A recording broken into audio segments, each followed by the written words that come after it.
Hi everyone, my name is Zed Hosseini and my project is Genome-Guided Drug Discovery in Asthma. Asthma is a heterogeneous inflammatory airway disease. Patients with this disease experience symptoms such as shortness of breath and wheezing due to airway obstructions and airway hyperresponsiveness. Current asthma therapies is insufficient to control the symptoms in 5 to 10% of asthma patients. In 2002, an array technique was introduced which enabled genotyping hundreds of thousands of SNPs in one experiment, called genome-wide genotyping. This approach made genome-wide association studies, GWAS, possible in large groups of asthma cases and controls. Over the past 3 years, many well-powered genetic studies of asthma has increased the numbers of independent asthma-associated genetic loci. Following this selection criteria, we proposed novel drug targets for asthma and novel asthma drugs based on the concept of genomics-based drug repositioning.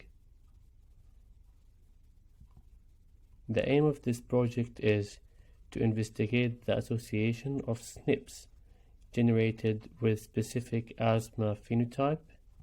We are also studying the functional effect of genes on asthma-related cells like lung, nasal, and bronchial cells. And finally, propose personalized treatment based on our findings. Hi everyone, my name is Anna Palmiotti and today I'm happy to share something about my project. As a member of prominent program, my contribution to personalized medicine is given by the study of the impact of bile acids and their signaling pathways on diabetes. Diabetes is a group of metabolic diseases characterized by hyperglycemia resulting from defect in insulin secretion or insulin action or both. It has been shown that subjects with type 2 diabetes have higher levels of deoxycholic acid, which is a secondary bile acid. Furthermore, bile acid sequestration improves glycemic control in type 2 diabetes patients and it reduces plasma glucose levels in diabetic mice. So, bile acids and their signaling pathway can be targeted for therapeutic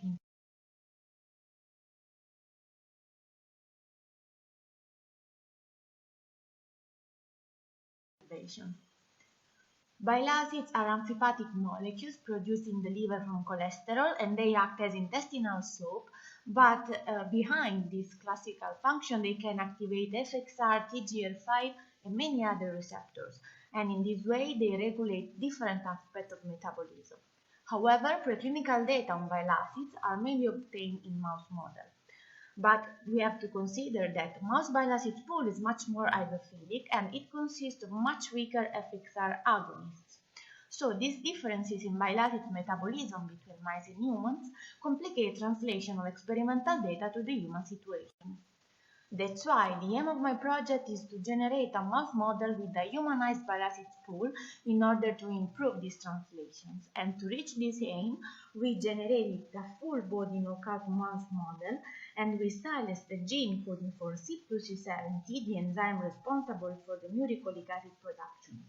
And as a confirm of the efficacy of this silencing, we show that CYP2C70 protein levels are not detectable in our knockout model. And finally, the plasma bile acid pool of our model is completely devoid of uricolic acids.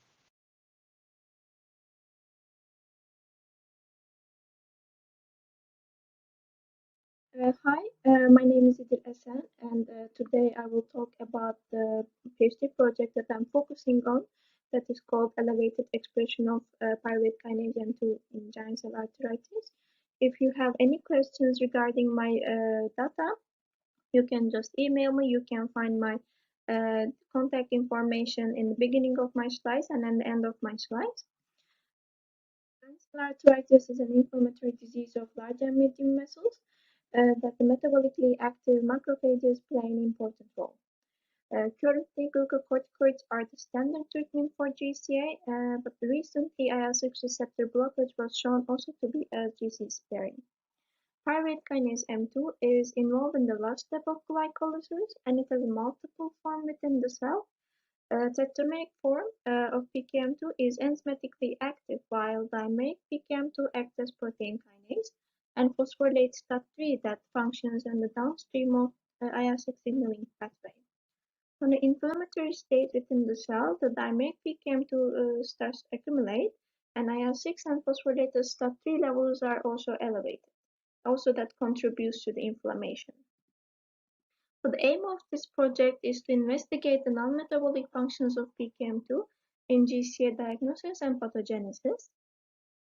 So, first of all, in tissue, we did an immunohistochemistry staining on temporal artery biopsies of GCA positive and negative patients, and you can clearly see in figure 1b the PKM2 expression is elevated in temporal artery biopsies of GCA positive patients.